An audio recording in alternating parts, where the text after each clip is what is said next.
ఆ కనిపిస్తున్న గ్రామం పేరు స్వర్ణగిరి.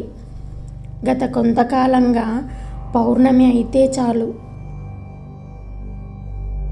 అడవిలో నుండి నడుచుకుంటూ ఒక ఆత్మ ఊరిలో తిరుగుతూ ఉంటుంది. దానిని చూసి జడుపు జ్వరంతో చాలామంది మంచాన పడ్డారు. ఆ ఆత్మ కాంతివంతంగా మెరుస్తూ ఉంటుంది. అది ఎవరిని ఏమీ అనదు, కానీ దానిని చూసి అందరూ జడుసుకోవడం వలన గ్రామ పెద్ద పౌర్ణమి రాత్రిళ్ళు ఎవ్వరూ ఇల్లు దాటి బయటకు రావద్దని ఆజ్ఞాపించాడు. అప్పటి నుండి స్వర్ణగిరి రాత్రిళ్ళు చాలా నిర్మానుషంగా మారిపోతుంది. ఇది ఇలా ఉండగా ఒక పౌర్ణమి రాత్రి పొలిమేరలో మనోహరి ఒక్కతే నడుచుకుంటూ వెళ్తుంది. ఊరిలో అడుగు పెట్టగానే మనోహరి వెనకాలే ఆ ఆత్మ కూడా వెళ్తుంది. ఇక మనోహరి అదేమీ గమనించకుండానే ఇంట్లోకి వెళ్ళి తన సిక్కెంలోని బంగారు నాణేలను తెరిచి అందులోని బంగారు నాణేలను తేరిపారా చూసుకుంటుంది. అమ్మయ్యా, ఎవ్వరూ చూడలేదు. అయినా ఇంకెన్నాళ్ళో కొద్ది కొద్ది బంగారంతో సరిపెట్టుకోవడం. ఏం చేస్తాం అంటూ నిట్టూర్చి పడుకుండిపోయింది. ఇక మరుసటి రోజు తెల్లవారగానే మనోహరి ఇంటికి తన భర్త ప్రకాశం స్నేహితుడైన బిల్లు వచ్చాడు. మనోహరి, ఎలా ఉన్నావమ్మా? ఏం బాగుండడంలే అన్నయ్య. ఆయన కాలం చేశాక నా బాగోగులు చూసుకునే వాళ్ళే లేక ఏదో అలా కాలం వెళ్ళదీస్తున్నానంతే. ఏమీ అనుకోకమ్మా, నీకు తెలియంది ఏమీ లేదు కదా. నాకా ఊరి నిండా అప్పులు, అవి తీర్చలేకే కదా ఊరొదిలి వెళ్ళిపోయాము. అయ్యో అన్నయ్య, నా మాటలను తప్పుగా తీసుకోకు. లేదులేమ్మా, ఏదో పని ఉండి ఇటువైపు వచ్చా. ఓసారి నిన్ను పరామర్శించి వెళ్దాము అని ఇలా వచ్చా. సరే అమ్మా, మరి నేను వెళ్ళొస్తా. అలాగే అన్నయ్య. రోజులు గడుస్తూ ఉన్నాయి. ఇక మళ్ళీ పౌర్ణమి రోజు రానే వచ్చింది. సాయంత్రం అవ్వగానే ఊరు మొత్తం నిశ్శబ్దంగా మారిపోయింది. మనోహరి సంచి పట్టుకొని పొలిమేర దాటి శ్మశానం వెనుక ఉన్న గుహలోకి వెళ్ళి మూటెడు బంగారు నాణేలను తీసుకువచ్చింది. ఆ చిమ్మ చీకటిలో మనోహరిని ఎవరో గమనిస్తూ ఉన్నారు.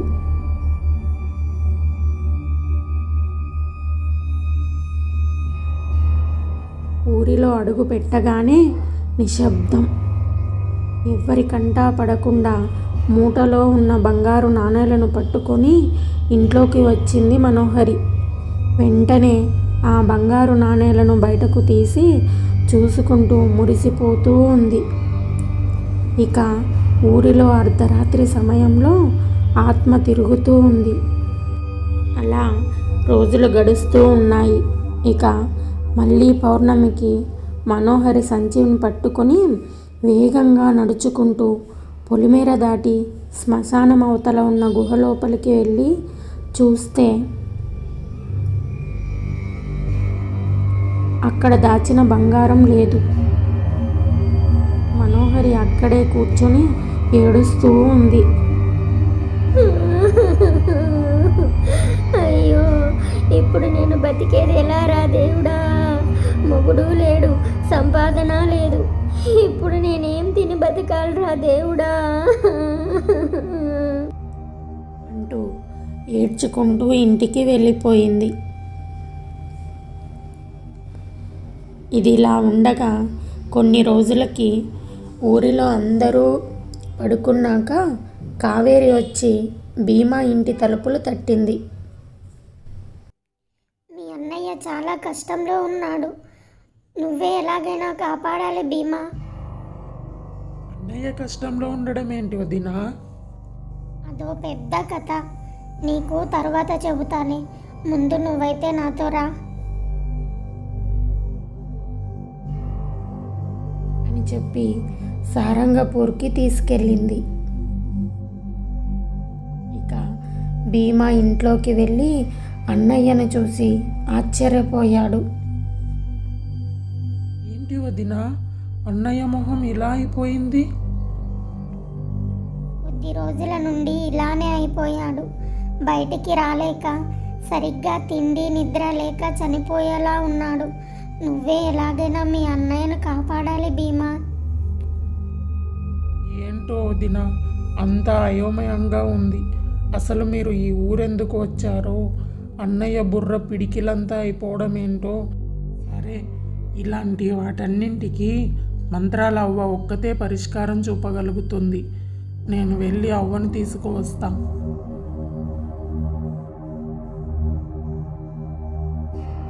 అని బయలుదేరి మంత్రాల అవ్వను వెంటబెట్టుకుని సారంగపూర్ తిరిగి వచ్చాడు భీమా.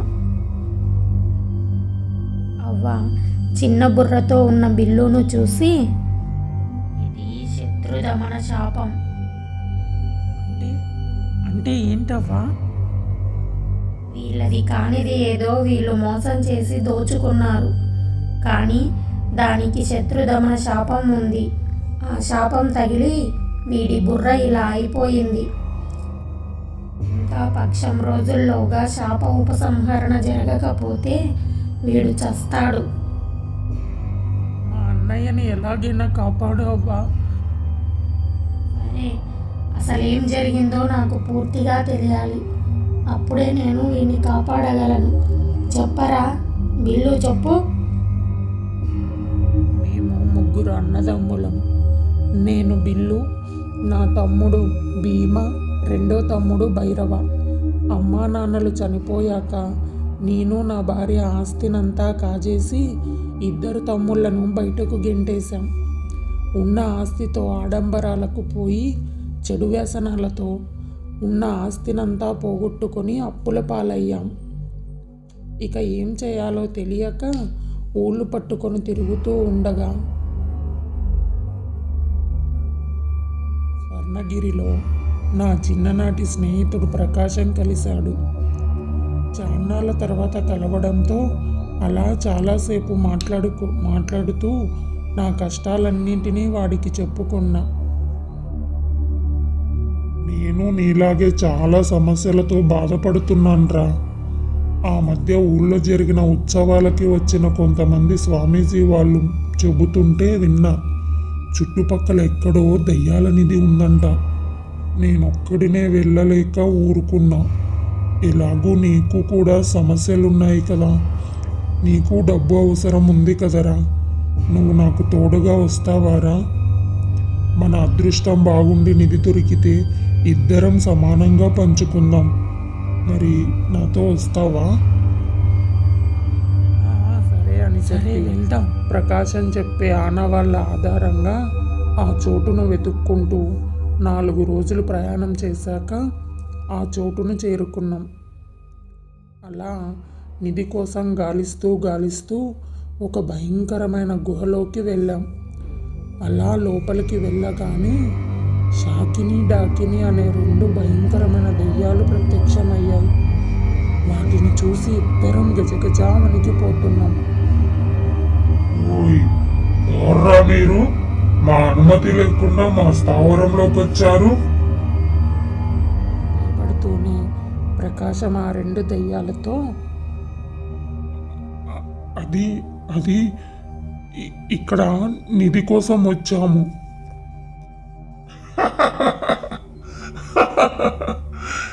నిధిని పొందడం అంత సులభనుకున్నావా? దయచేసి మీరు మాకు సహాయం చేయండి. మేము చాలా కష్టాల్లో ఉన్నాము. నిధిని పొందే మార్గం చెప్పండి. అది అంత సులువు కాదు. మీకు నిధి దక్కాలంటే మాకు బలిదానంగా మీ రక్త సంబంధీకులను ఇస్తే బదులుగా మీకు బంగారు నిధిని ఇస్తాము. మాటలకు ఇంకేమీ ఆలోచించకుండా మేమిద్దరం సరే అన్నాము. కుంభం కుంభం కుంభాల కుంభం, అసురం అసురం బంగారు అసురం, క్షుద్రం క్షుద్రం రహస్య కనకం విలయం విలయం వికృత పాశకం అని దెయ్యాలు మంత్రం చెప్పగానే అదృశ్య రూపంలో ఉన్న బంగారు నిధి ప్రత్యక్షమయ్యింది. తీసుకోండిరా, తీసుకోండి, మీకు కావలసినంత బంగారం తీసుకోండి. కానీ ఇచ్చిన మాట ప్రకారం మీ రక్త సంబంధీకులను 30 రోజుల్లోపు మాకు బలిగా ఇవ్వాలి. లేదో రక్తం కక్కుకొని చస్తారు. జాగ్రత్త అని చెప్పాయి. అలా నేను ప్రకాశం మాకు కావలసినంత బంగారాన్ని మోసుకొని బయటకు వస్తూ ఉండగా, ఏంట్రా ప్రకాశం అలా చూస్తున్నావు? బిల్లు, అలా చూసావా? అక్కడ మెరుస్తూ ఉన్న కొమ్మబూరను చూసావా? ఎంత ఆకర్షణీయంగా ఉందో కదా. అరే ప్రకాశం, మనకి బంగారం చాలు కానీ పద, చీకటి పడేలోపు ఊరు చేరుకుందాం. ఆశ కొద్దీ చాలా బంగారాన్ని మోసుకొని అతి కష్టం మీద దెయ్యాల సహాయంతో ఊరికి చేరుకున్నాం. ఆ తరువాత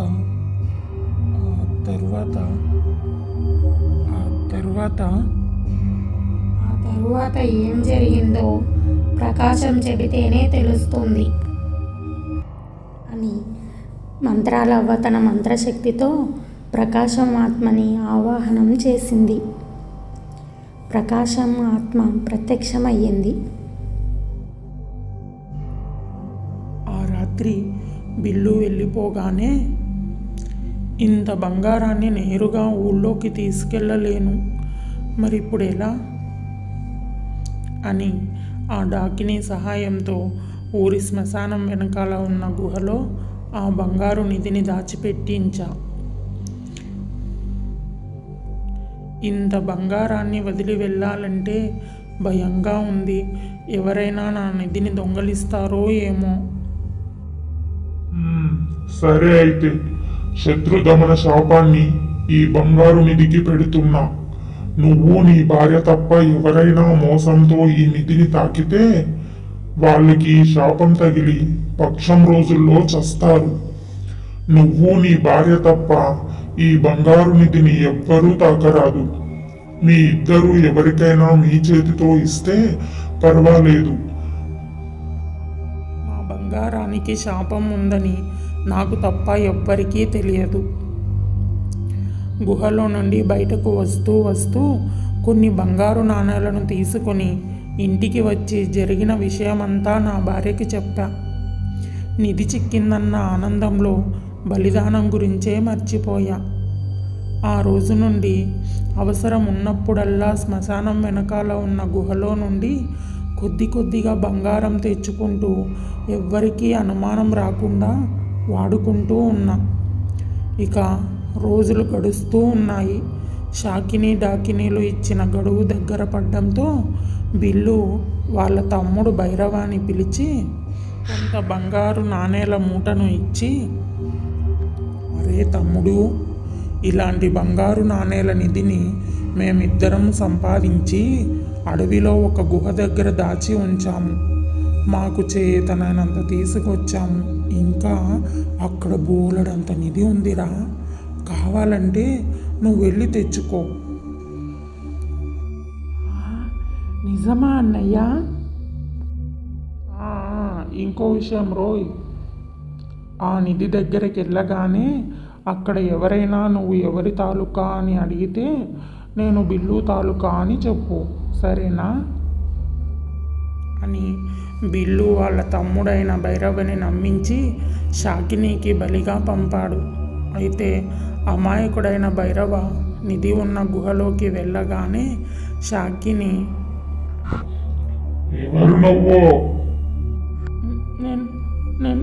నేను బిల్లు తాలూకా. ఆ మాటలు వినగానే షాకిని వాడిని చంపి తింది.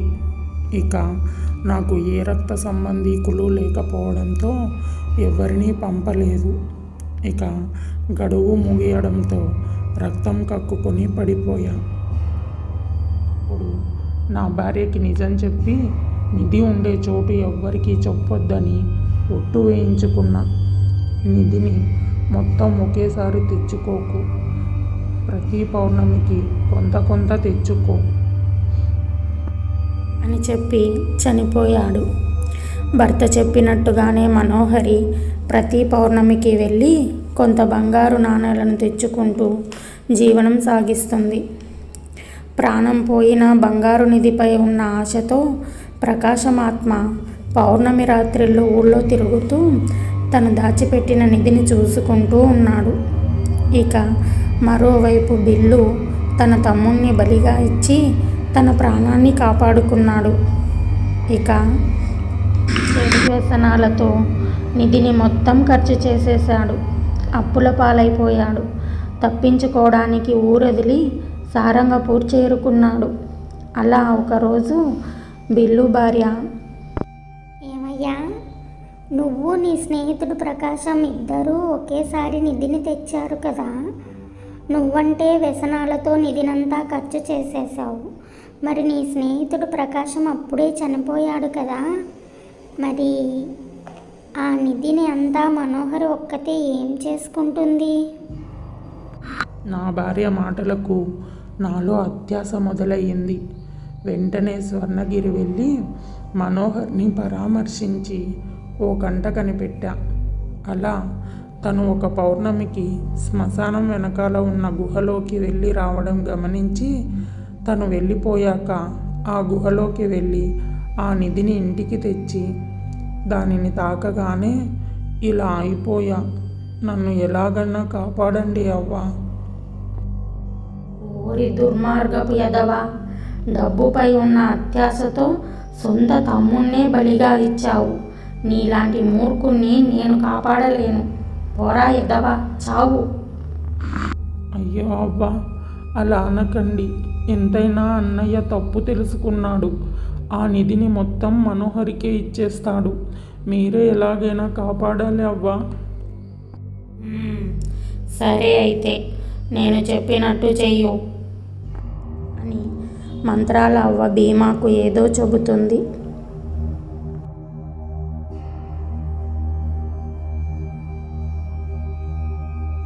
ఇక భీమా భయంకరమైన గుహలోకి వెళ్ళి అక్కడ అవ్వ చెప్పిన ఆనవాళ్లతో మెరుస్తూ ఉన్న కొమ్ము బుర్రను తీసుకువచ్చాడు.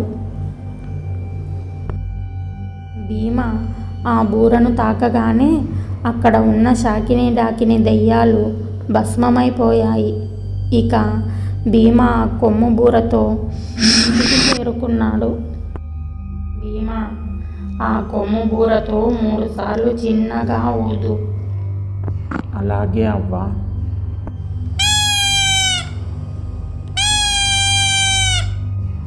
అలా కొంచెం కొంచెం ఊదుతూ ఉండగా బిల్లు కొంచెం కొంచెంగా మామూలు మనిషిలా అవుతున్నాడు. ఇక విసుగు చెందిన బిల్లు భార్య కావేరి, ఇలా మెల్లిగా కాకుండా ఒకేసారి ఊదితే త్వరగా కూలుకుంటాడు కదా అని భీమా నుండి బూర లాక్కొని ఒక్కసారిగా పెద్దగా బూరను ఊదింది.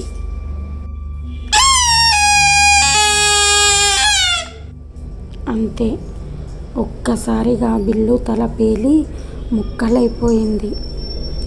అది చూసిన కావేరి గుండె పగిలి అక్కడికక్కడే చనిపోయింది.